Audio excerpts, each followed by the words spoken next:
5 kilo ration दे रहे हैं, उस पर तो बहुत छीछा लेदर हो रही है। तो काम करना चाहिए हुआ कि हिंदू राष्ट्र हिंदू राष्ट्र हिंदू राष्ट्र या हिंदू मुसलमान करके केवल वोट लेना, उसके बाद फिर घूम जाना। इससे क्या मतलब, जनता को क्या फायदा है? हम हिंदू राष्ट्र कर दीजिए, हम लोगों को कोई एतराज नहीं है।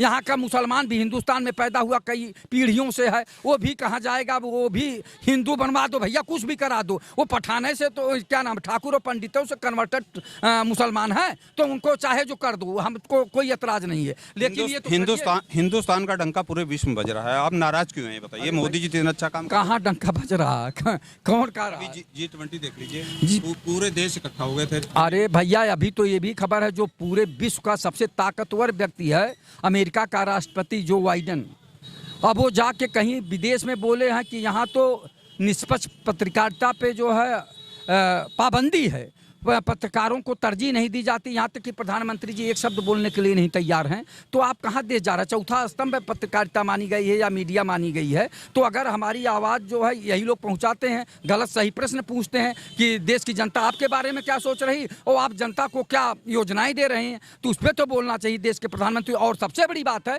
दिल्ली में टेंट लगा के गरीबों बेबसी लाचारी को ढका गया है, तो कैसे विश्वगुरु बनेगा? आप सबसे बड़ी बात है उनका जीवन स्तर ऊपर करिए ना। आप केवल ढक ढक के काम चलाएंगे तो कैसे काम चलेगा भैया? आप जहाँ गरीबी बेबसी लाचारी है या गरीब गुरगर आ रहे हैं, वहाँ टेंट लगा देंगे, आर कर देंगे, ठीक है। कुछ समय के लिए घर परिवार में हम लोग भी करते हैं कि पर्दा लगा देते हैं, अगर दरवाज़ा नहीं है, दरवाज़ा की हैसियत नहीं तो लोग पर्दा लगा देते हैं, किसी तरह काम चलाते हैं। लेकिन आप देश के प्रधानमंत्री हैं, उनका जीवन स्तर उठाइए, केवल ढकने काम मत करिए। कितने दिन तक ढकेंगे? विश्व के लोग ये भी देख रहे हैं। आप लोग केवल मोदी का विरोध करते हैं। मोदी ने कितने हाईवे बना दिए, कितना देश का विकास कर दिया, बस आप लोगों को केवल विरोध करना है मोदी जी। माननीय मोदी जी का हम लोग विरोध नहीं कर रहे हैं, हम लोग व्यवस्था का विरोध कर रहे हैं। हम मोदी जी का विरोध नहीं करते। जो भी सरकार आएगी उससे हम लोग यही प्रश्न पूछेंगे, चाहे आएगी या बाद में आएगी या वर्तमान में आएगी, या जो वर्तमान में सरकार रहेगी उसी से जनता प्रश्न पूछती है।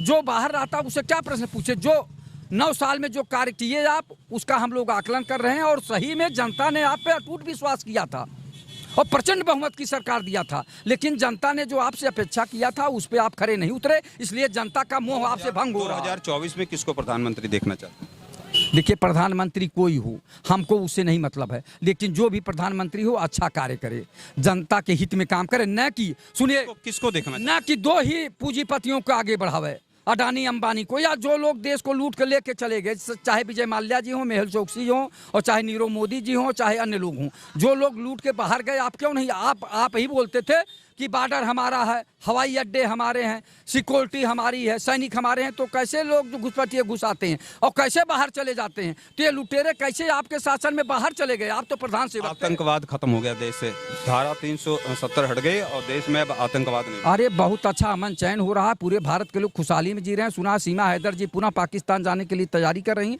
पेपर में शायद मैं आज ही पढ़ा हूँ कि सीमा हैदर जी कह रही कि उससे जो पति बना था लड़का, उससे झंझट हो रही है, मैं पुनः जो है पाकिस्तान जा रही हूँ। तो कैसे आई थी, कैसे जाएगी, अब वही जाने। तो आपके एलआईयू क्या कर रही थी, आपकी इंटेलिजेंस क्या कर रही थी, आपका शासन प्रशासन और बॉर्डर सिक्योरिटी फोर्स क्या कर रहे थे? ये तो आपकी पोल खुलती जा रही है ना।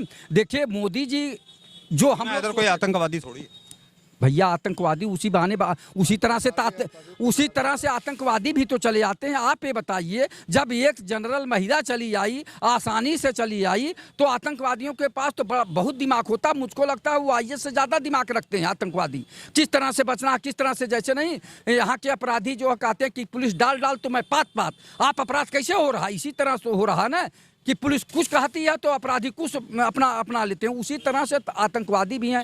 तो जब सीमा हैदर जी आ गई तो पता नहीं कितने आतंकवादी आए होंगे, गए होंगे, कौन देख रहा? हम लोग तो जनरल आदमी हैं, हम लोग सोशल वर्कर हैं, टेक्निकल नहीं हैं। टेक्निकल जो है लोग बताएंगे ना किस तरह से बॉर्डर सिक्योरिटी को धता बताते हुए लोग अंदर आ जाते हैं। जो आप बड़ाई कर रहे हैं आदरणीय मोदी जी को, यही बड़ाई हम लोग सोच के और इन पे अटूट विश्वास करके प्रचंड बहुमत के साथ। मोदी जी के आने के बाद हमारे देश की सेना मजबूत हुई है। कहाँ सेना मजबूत हो गई? सेना पहले भी मजबूत थी, आज भी मजबूत है। हमेशा उसके हौसले बुलंद होने चाहिए। सेना का हौसले पहले भी बुलंद थे, आज भी बुलंद हैं। और मुझको लगता है भविष्य में भी बुलंद रहें। उसके कारण जो लोग जाते हैं वो हिम्मत और साहस धैर्य बना के जाते हैं कि मुझे कुछ कर गुजरना है, उनको और कुछ नहीं दिखाई देता। जो जज्बाती हो जाते हैं उनको यह ट्रेनिंग दिया जाता है ना कि सामने वाला अगर कोई दिखाई दे तो तुरंत उसके ऊपर अटैक कर दो, तो ये चीज़ें तो जज्बाती होती है। सेना पहले भी मजबूत थी। 2024 में मोदी जी को ला रहे हैं दोबारा कि नहीं? भाई अभी तो हम नहीं कह सकते, मोदी जी अगर आ गए तो बड़े भाग्यशाली होंगे। जनता का रुझान जो अब उनसे घटता जा रहा है, जनता का स्नेह प्यार उनसे हटता जा रहा है, चूँकि जनता ने जो उम्मीद किया था उस पर आदरणीय मोदी जी जो है पूरा नहीं कर पाए। उन्होंने पूरा नहीं किया तो जनता का विश्वास घटता जा रहा है मोदी जी से।